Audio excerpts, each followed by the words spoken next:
It's a special one. How is everybody? Any injury problems, please, for this week? No, I think we've been obviously we had a real boost with the players that they were coming back from injury. We got Steven Pienaar, Phil Jagielka, James McCarthy, and Brian Oviedo. They expect them to play some part in the next 7 games. In the next three weeks, we got 7 games, and that's a really busy period for us. But it's great news to have those 4 players in a position that they already started to work with the group, and we feel very confident that in one way or another they'll be involved in any of those 7 games, as long as the match fitness comes along in their work in the training ground. But very, very positive to see those big numbers coming back. What's your Christmas schedule? Because you're in Christmas Day, I think. We are, yes. Yeah. And then what happens after that? Well, we're working towards the Newcastle game being a late kick-off. We're going to prepare it in a different manner, something that we've been doing throughout the season in the League Cup campaign, just doing a day late and preparing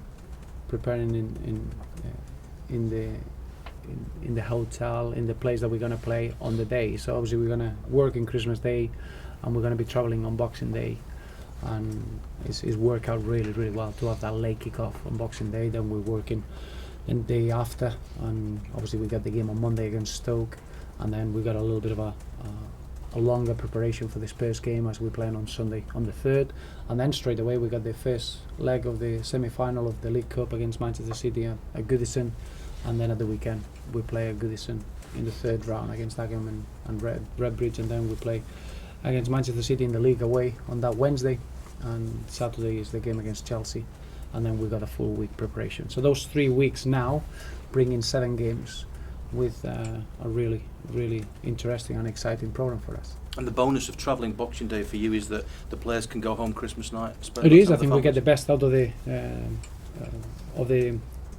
2 passions in life, which is celebrating the family spirit and then preparing well for games and enjoying football.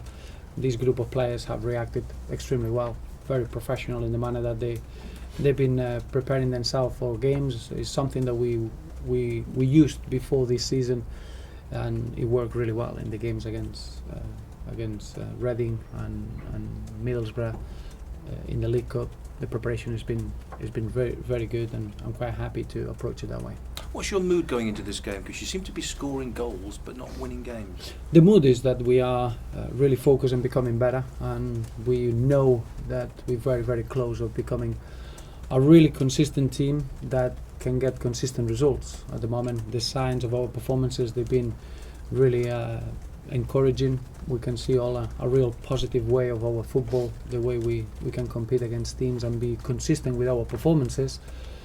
But in the other side is that we need to become better in affecting the margins that allows you to reflect those good performances and inconsistent scorelines. And we drop too many points in the last few weeks for the level of the performance and what happened on the pitch, and that clearly is where the work is, and we need to become a bit wiser. We need to develop a better know-how and a better understanding of how to affect those scorelines, and that's how positive it is to have a really good period of a lot of games where we can really test ourselves and see how far we can push ourselves. What do you make of the way Steve's handled the Newcastle situation? Because he seems to have had a really difficult task, but just seems to have turned the corner, perhaps. Well, I think you're looking at Newcastle in the last 3 performances, and to get 7 points out of those possible 9 against the opposition that they faced is, I think, it's a clear indication of where the team is.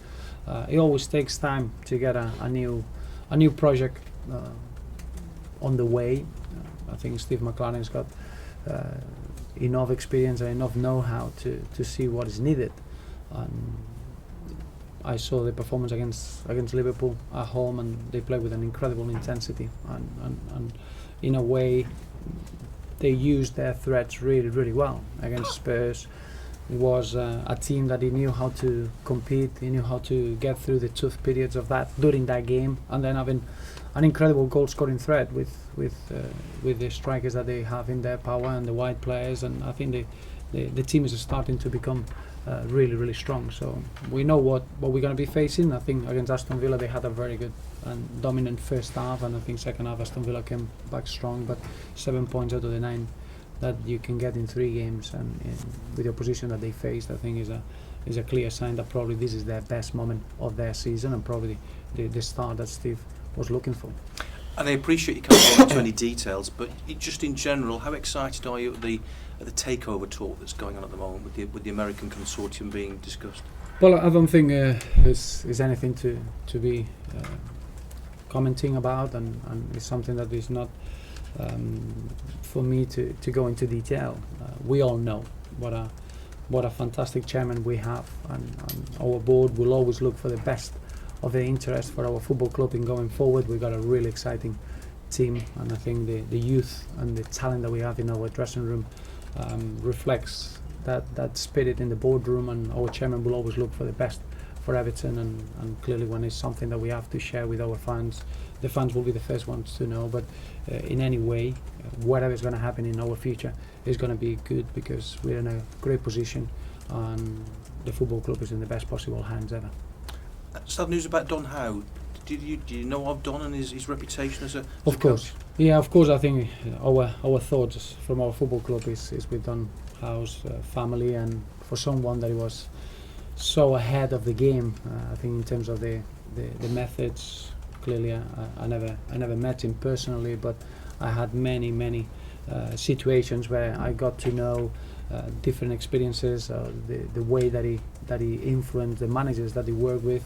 It's not coincidence that most of the managers that we work with, they end up going abroad, and they end up being very successful abroad and taking big challenges and big jobs. And I think Don was probably a very creative thinker, a forward thinker, and he affected many people in coaches and in the football world, in the British game, and clearly he really changed the game in a phenomenal way, and our thoughts are with his family now. Can I also just ask you about what happened at United yesterday with Louis van Gaal and a very brief press conference? Just a sign that the pressure that these managers are under. Do you have a degree of sympathy for him at the moment? But I do. I think I've got a degree of sympathy about football in general. I think we've gone mad in trying to sell new projects all the time. I think we need to accept that in a football game you're gonna win, draw or lose, and if you're not gonna win every week, we should try to give managers time to put that vision across and find solutions. Otherwise we're becoming so volatile, and all we're looking is you get 1 or 2 defeats, and all you're looking is to sell a new project, and a new person that is going to come in is going to be given another 2 games, and then we're going to look into a new project. And I don't think British football is being based in that manner. I don't think the DNA of the British game is about changing and going from one manager to another and not having consistency in the projects, and it's a real shame. We've changed immensely in the last 15 years. I know that the change in the social media and how everything is viewed from the outside has a big impact in that sort of situation. But if we expect to get a change of a manager every time you get a difficult period, you'll never find a successful team, or you'll never find the real successful stories that we had over the years in the British game, and it's really sad. Thank you. A couple of quick ones, if I may. Did you mention Stephen Naismith in the 4 that? Yes, Stephen is going to train today. I didn't, because Stephen Naismith should be available for Newcastle. Stephen had a little bit of a niggle in his ankle, and he needed a bit of a treatment and a bit of work, 1-to-1. We've been doing that in the last 6-7 days, and today expect him to train and expect him to be fit for the weekend. Just 1 or 2 reports that I've been reading about a Ukrainian goalkeeper, Denis Boyko. Is there anything in that at all? No. Okay, and just finally, if that's fair enough, if Romelu scores, obviously would equal a record, one of Dixie Dean's records. Who you're more than aware of exactly what it means to Everton. What would that mean to you and to Romelu if he could do something as well as Dixie maybe once did? Well, I think there are 2 aspects. One, that sometimes you feel a bit uneasy about talking about records and individual feats in the middle of a season. But the other aspect is that we all know how special are the number 9s for our football club, and in the history of Everton we had phenomenal footballers wearing that number 9 or playing in that position. So for someone in the modern game like Romelu Lukaku that is starting to hit incredible landmarks and incredible records is very satisfying and is quite pleasing, because it's not easy to achieve those sort of landmarks. You're talking about footballers that they mark an era, that they are incredible Everton giants, Dixie Dean, Bob Latchford, and obviously to have Rom or Romelu's name around those is an incredible achievement. But again, it doesn't matter if you do it in the calendar year or not. What you want is to carry on playing in the manner that he's been doing and been really strong from now till the end of the season and score many goals for the team or many assists. Sometimes winning a game is down to an assist, not scoring the goal. And I think the responsibility that Rom is taking into this side is quite impressive, and we want that to continue. Thank you. Just on Pleasure. the 4 players coming back, are any of those in contention for Boxing Day? For Boxing Day, I would say difficult. Even though we got 2 sessions still, and 2 sessions in football is an eternity. So it could well be that that's the case. But what we need to make sure is that the players, when they come back, they are fully fit and match fit, so they can pick up the tempo of the team well enough. The way we've been playing has been demanding from a physical point of view, so it'll be difficult for any player to get back straight in. Stephen Naismith is a bit different because I don't think he's missed anything in those 6 days. But the other 4, I expect them to be available in the next 3 weeks. But to do it at Christmas Day, maybe from a medical point of view, yes. Maybe from a football point of view, no.